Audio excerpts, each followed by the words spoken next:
there's an interesting phenomenon called self-sabotage, which is so much more common than I think people realize. And I want to talk a little bit about how it works and like the mechanisms of it and like how to recognize it and maybe what to do about it so that you can kind of keep making progress without shooting yourself in the foot. And I'm talking from experience here. I've often been on a wavelength where I'm improving, I'm doing some things, I'm kind of setting up some new routines and things, and something happens and I stop. I cut myself off, I stop short, something comes up, I decide it's too hard, whatever it is, and I find myself, sabotaging my own progress, giving up on goals, whatever it is. It shows up in different ways in different people's lives, but it's pretty insidious and sneaky. So hopefully this can give a little bit of clarity on what that looks like and maybe what you can do about it to kind of keep yourself on track. I like the analogy of a smartphone where, you have a smartphone, it's great, it does what you need to do. Well beyond that, and if you get a software update, sometimes it's a little bit frustrating for a few days because little things have changed. It's usually just small things like colors of icons have changed or like how this button works has changed, just small things. Even those little small changes are really frustrating because we have a routine, we have a way that we know how it works, and those things kind of screw us up for a few days. So it's frustrating, but we figure it out eventually. It takes a couple of days, and then it's almost like there wasn't an update. We carry on. Now, imagine if the update was so huge that like now, you usually tap a button and this would happen, but now you tap a button and nothing happens, or when you hit the on switch, that makes a big noise or some crazy thing like unrelated to how it was before. It's just so wildly different from that update totally screws you up. You're so frustrated. You don't even know how to use your phone anymore. You might end up throwing it, like, or something like that. It's such a big change from what it was that you just like, this update doesn't even work. I don't understand how it works. So you just like throw out your phone essentially and get a new one, maybe start over. The idea is to think of yourself as the smartphone or as someone who has some kind of programming. And we do. We have some conditioning and programming that we have a rhythm to our life. We have a day-to-day kind of hypnotic rhythm that things are happening and we're responding to them, and we just kind of go through the motions, and it's comfortable. And our nervous system, the operating system, likes comfortable. It likes familiar. When things are familiar and normal, we like that. Our brains are like, this is good because familiar means safe. And your nervous system's main objective is to keep you safe. So even if where you're at is not where you want to be, even if where you're at is not necessarily a good place, it's familiar to you, and your brain likes familiar. So it will keep you going in that rhythm as much as possible because that's familiar. Familiar equals safe. Familiar equals safe. That's the mantra of your nervous system. So if you want to introduce something new to your life, if you're trying to change something, even if it's a good thing, like let's say you want to implement some level of exercise into your life, your brain, your nervous system is going to see that potentially as a threat. It's a new thing. It's a little bit scary. We don't know what this is. This could be dangerous. This could be harmful. So if you change things up and your nervous system sees it as a threat and may do its best to kind of get you back to the old way of doing things. And I want to be clear, it's not a state of like you're a weak person or morally bankrupt or whatever. There's no like judgment on it. It's just of how it works, just how your nervous system works. If this is a new, unfamiliar thing, it could be threatening. So we're going to be very careful about it and may even try to avoid it completely. So if you had a small change, like so let's say you were waking up, let's say you wanted to wake up like 20 minutes earlier. Man, at first that would be a little bit annoying and frustrating for your operating system. But over a little bit of time, you could get used to that and okay, we'll get back into a routine. Okay, cool. After a while, that could be accepted with a software update of your brain and you're off and running. Cool, great. That's sort of how progressive changes work.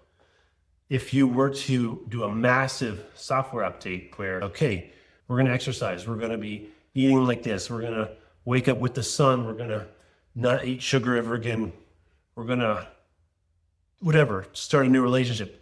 Let's say 800 things are coming all at once. There's going to come a point where your nervous system is going to be like, hold on, abort, this is too scary. There's too many threatening things happening. We got to just get out of this. We got to just stop. And it's crazy how your current situation, your current identity, it doesn't vibe with all of these things you're throwing at it. So that's why oftentimes like people who are trying to do massive change all at once tend to would maybe be more beneficial to do small changes at a time, and slowly implement changes, kind of sneak into your normal, because it's uncomfortable for your nervous system to take on these new things. If it can do smaller ones, it wouldn't be as uncomfortable.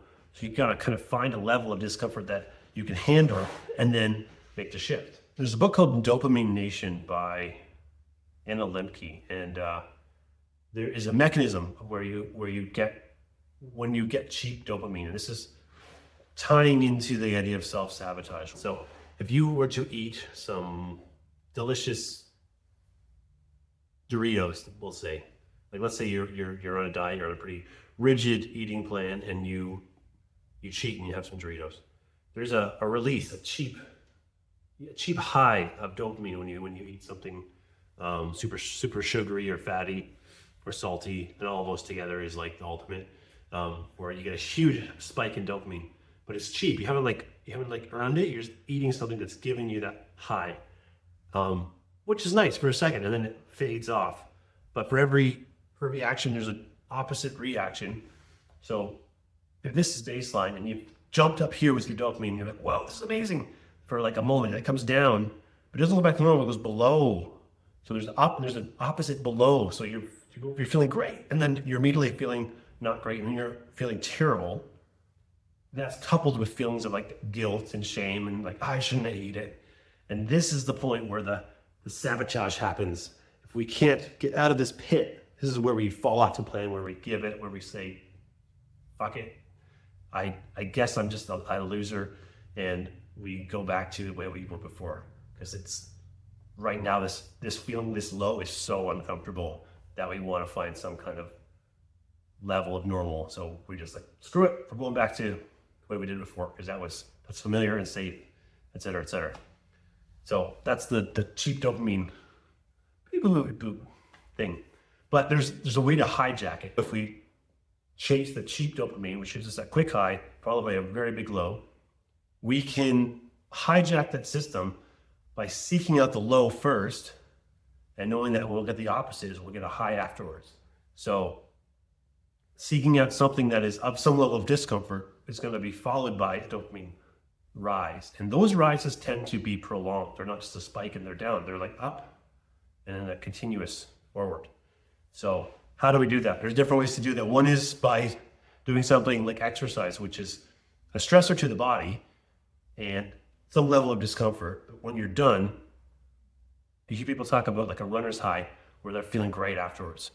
I don't particularly enjoy running, so I don't do much of running, but I have the same thing with strength training, where you do a workout and afterwards you get this buzz, and it goes on for a while. It can go on for hours after your workout, which is incredible.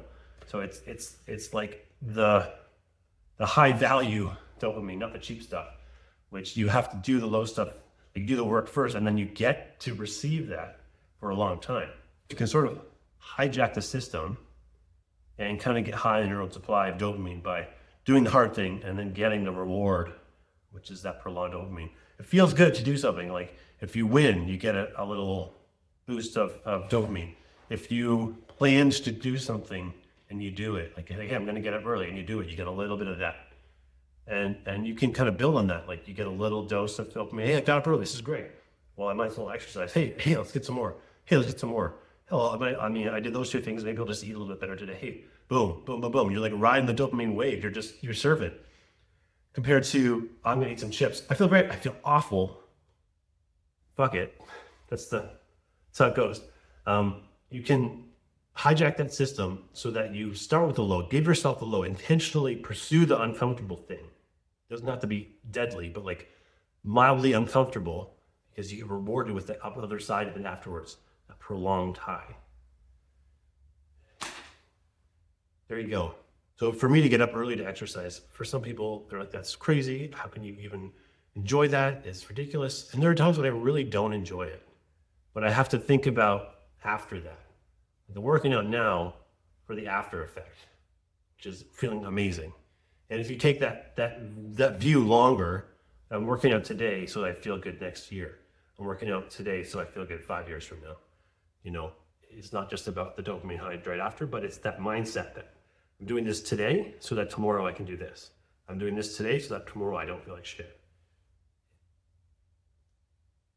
That's my 2-cent philosophy if you care to have it. If you're not where you want to be, the only option is to find some discomfort and embrace it and realize, hey, this is the path forward. I might not like it right now, but if I don't like where I am, this is the only way to get out of it. Embrace some discomfort. Just a little bit. Little changes are good. Little changes stack up to big wins. But you got to start. You got to start somewhere. If you happen to be a dad who is trying to lose weight or get healthy or fix their body, I can help you with that stuff. And if you want some help diving into the discomfort, not too deep, just a little bit, reach out. I'd be happy to help you out. Cheers. And let me know what I should make a video about next.